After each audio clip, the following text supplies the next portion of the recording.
न्यायालयात हजर केलं होतं. काय युक्तिवाद झाला आणि आता न्यायालयाने काय निर्णय दिला?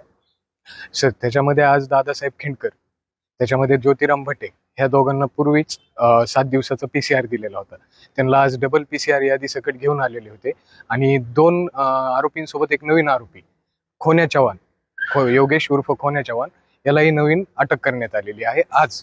आता त्याच्यासोबत पोलिसांनी PCR यादी घेऊन आली 3 दिवसाची. त्याच्यामध्ये पोलिसांचं असं म्हणणं आलं आहे की तिघांचा संयुक्तिक तपास करण्यासाठी आम्हाला 3 दिवसाची पोलीस कोठडीची गरज आहे. त्याच्यामध्ये झालटे पाटील म्हणून पुण्याचे वकील आहेत, त्यांनी दादासाहेब खिंडकर यांच्यातर्फे युक्तिवाद केला आणि त्याच्यामध्ये योगेश उर्फ खोन्या चव्हाण व भटे याच्यातर्फे मस्के साहेब आणि आम्ही युक्तिवाद केला.